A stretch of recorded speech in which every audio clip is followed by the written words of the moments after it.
Hi guys, welcome back to my channel. మన mass మహారాజా రవితేజ గారు నటించిన లేటెస్ట్ చిత్రం భర్త మహాశయులకు విజ్ఞప్తి ఈ సంక్రాంతి కానుకగా జనవరి 13న ఈ సినిమా మన ముందుకైతే రావడం జరిగింది గైస్. అయితే ఈ సినిమా ఎలా ఉంది అనేది ఈ రివ్యూలో మీకు క్లియర్ గా క్లుప్తంగా వివరించడానికి ప్రయత్నిస్తాను గైస్. వీడియో మాత్రం ఇక్కడ స్కిప్ చేయకండి, లాస్ట్ వరకు చూడడానికి ప్రయత్నించండి. వీడియో నచ్చితే లైక్, షేర్, సబ్స్క్రైబ్ చేయడం మాత్రం మర్చిపోకండి. So let's start the video. First of all, మన మాస్ మహారాజా రవితేజ గారికి రీసెంట్ టైంలో చాలా బ్యాడ్ టైం నడుస్తుందని చెప్పొచ్చు.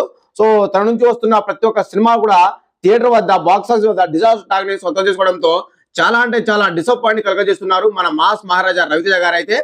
అయితే ఇప్పుడు తను ఒక కొత్త ప్రయోగంతో out and out comedy family entertainer తో ఈసారి మన ముందుకు అయితే రావడం జరిగింది. కిషోర్ తిరుమల డైరెక్షన్ లో మన ముందుకు భర్త మహాశయులకు విజ్ఞప్తి అనే సినిమాతో మన ముందుకు అయితే రావడం జరిగింది గైస్. అయితే ఈ సినిమా ఎలా ఉందిరా అయ్యా, జస్ట్ ఒక్క మాటలో చెప్పాలంటే నాకైతే నచ్చింది గైస్. ఓకే, ఖచ్చితంగా మన మాస్ మహారాజా రవితేజ గారికి కంబ్యాక్ మూవీ అవుతుంది అని నేనైతే అనుకుంటున్నాను. ఖచ్చితంగా బాగుంది సినిమా, చూడ్డానికి చాలా అంటే చాలా నీట్ గా ఉంది, నాకైతే నచ్చింది. ఇకపోతే భర్త మహాశయులకు విజ్ఞప్తి యాక్టర్స్ వచ్చి మన మాస్ మహారాజా రవితేజ గారు అండ్ అలాగే ఆషికా రంగనాథ్, డింపుల్ హయాతి అండ్ అలాగే ఈ సినిమాలో మెయిన్ గా కమెడియన్స్ గురించి చెప్పాలబ్బా. నిజంగా మన సత్య గారు అండ్ అలాగే వెన్నెల కిషోర్ గారు, సునీల్ గారు అండ్ అలాగే 19 స్కిడ్ రోహన్ గారు, వీళ్ళందరూ కూడా ఈ సినిమాలో యాక్ట్ చేయడం జరిగింది. సో మెయిన్ గా చాలా రోజుల తర్వాత మన మాస్ మహారాజా రవితేజ గారు అయితే నవ్వించారని చెప్పొచ్చు.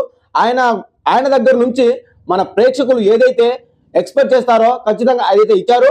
కామెడీ టైమింగ్స్ అయితే నెక్స్ట్ లెవెల్లో ఉంది. చాలా రోజుల తర్వాత మన మాస్ మహారాజా రవితేజ గారు అయితే నవ్వించారబ్బా. సో ఆయన కామెడీ టైమింగ్స్ అయితే నెక్స్ట్ లెవెల్లో పడ్డాయని చెప్పొచ్చు ఈ సినిమా పరంగా చూసుకుంటే.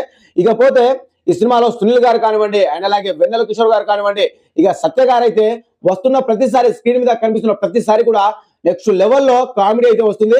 సో ఆయన ఇప్పుడు రీసెంట్ టైంలో ఏ సినిమాలో చేసినా సరే నెక్స్ట్ లెవెల్లో సినిమా కంటెంట్ పరంగా చూసుకుంటే డౌన్ ఉన్నా సరే ఆయన కామెడీ అయితే నెక్స్ట్ లెవెల్లో పండిస్తున్నారు. అండ్ అలాగే నెక్స్ట్ లెవెల్లో సినిమాకి బలాన్ని చేకూరుస్తున్నారని చెప్పొచ్చు సత్య గారు అయితే. సో ఆయన రోల్ కానివ్వండి అండ్ అలాగే ఆయన చేసిన యాక్టింగ్ కానివ్వండి, ఇటు మన సునీల్ గారు చేసిన యాక్టింగ్ కానివ్వండి అండ్ అలాగే వెన్నెల కిషోర్ గారు కానివ్వండి, వీళ్ళందరి కామెడీ టైమింగ్స్ ఏదైతే ఉందో ఈ సినిమాలో ఈ కామెడీ నెక్స్ట్ లెవెల్లో వర్కౌట్ అయిందని చెప్పొచ్చు. సో ప్రతి ఒక్కరు కూడా మెయిన్ గా ఫస్ట్ హాఫ్ ఏదైతే ఉందో భర్త మహాశయులకు విజ్ఞప్తి, ఫస్ట్ హాఫ్ అయితే అవుట్ అండ్ అవుట్ కామెడీగా ఉంటుందబ్బా. నిజంగా నెక్స్ట్ లెవెల్లో ఫన్ జనరేట్ చేసింది, నెక్స్ట్ లెవెల్లో నవ్వుకోవడం జరిగింది. నేనే కాదు, థియేటర్ మొత్తంలో ఉన్న ప్రేక్షకులు అందరూ కూడా ఆల్మోస్ట్ 70% ఆక్యుపెన్సీతో నడుస్తుందబ్బా. నిన్న నేను సెకండ్ షో వెళ్ళడం జరిగింది నైట్. సో ప్రీమియర్ చూడలేదు, సో అందువల్లనే నిన్న రివ్యూ అయితే ఇవ్వలేదు.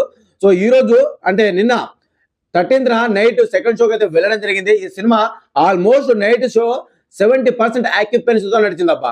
సో నెక్స్ట్ లెవెల్లో జనాలు అయితే ఆక్యుపెన్సీ అయితే థియేటర్ వరకు రప్పించారని చెప్పొచ్చు. సో నిన్న అన్ని చోట్ల కూడా ప్రతి ఒక్క రివ్యూర్ కూడా అలాగే వెబ్సైట్స్ అన్ని కూడా పాజిటివ్ గా ఈ సినిమాకి అయితే రివ్యూ అయితే ఇవ్వడం జరిగింది. సో అది మెయిన్ గా చాలా సంతోషాన్ని కలుగజేసే అంశం అని చెప్పొచ్చు. సో ఓవరాల్ గా మన మాస్ మహారాజా రవితేజ గారు అయితే చాలా రోజుల తర్వాత కంబ్యాక్ మూవీ ఇచ్చారని నాకైతే అనిపిస్తుంది.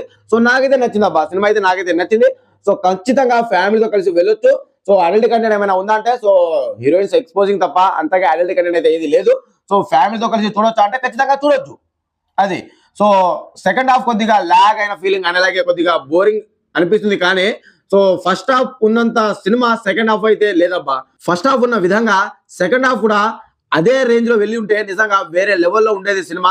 So second half, first half వరకే కథ మొత్తం అయిపోయింది. సెకండ్ హాఫ్ మొత్తం కూడా సో మనం ఆల్రెడీ చూసాము, చాలా సినిమాలో చూసిన విధంగానే ఉంది స్టోరీ. కాకపోతే సెకండ్ హాఫ్ ఏదైతే ఉందో చాలా రొటీన్ గా తీయడం జరిగింది, చాలా లాగ్ గా తీయడం జరిగింది. అది ఇక్కడ బిగ్గెస్ట్ మైనస్ అని చెప్పొచ్చు. కాకపోతే ఓవరాల్ గా చూసుకుంటే భర్త మహాశయులకు విజ్ఞప్తి బాగుంది, నాకైతే నచ్చిందబ్బా.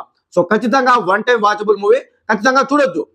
ఈ సంక్రాంతి కానుక వస్తున్న ప్రతి ఒక్క సినిమాలు కూడా నిజంగా చాలా అంటే చాలా పాజిటివ్ టాక్ ని సొంతం చేసుకొని థియేటర్లన్నీ కూడా కలకలాడుతున్నాయి. సో ఇప్పటి వరకు రిలీజ్ చేసిన రాజాసాబ్ మూవీ కానివ్వండి అండ్ అలాగే మన శంకర వరప్రసాద్ గారు పండుగ వస్తున్నారు మూవీ కానివ్వండి అండ్ అలాగే ఇప్పుడు వచ్చిన భర్త మహాశయులకు విజ్ఞప్తి మూవీ కానివ్వండి అండ్ మెయిన్ గా అనగనగా ఒక రాజు మూవీ కూడా చూడడం జరిగింది. సో ఆ రివ్యూ కూడా తర్వాత అప్లోడ్ చేస్తాను గైస్. సో ఈ అన్ని మూవీస్ కూడా బాగున్నాయి, పాజిటివ్ టాక్ ని సొంతం చేసుకుని అన్ని కూడా హిట్ టాక్ అయితే సొంతం చేసుకోవడం జరిగింది. సో ఓవరాల్ గా చూసుకుంటే అన్ని కూడా బ్రేక్ ఈవెన్ అయ్యి ఆల్మోస్ట్ గా అన్ని కూడా బ్రేక్ ఈవెన్ అవుతాయి, అన్ని కూడా హిట్ టాక్ అయితే సొంతం చేసుకుంటాయి నాకు తెలిసి.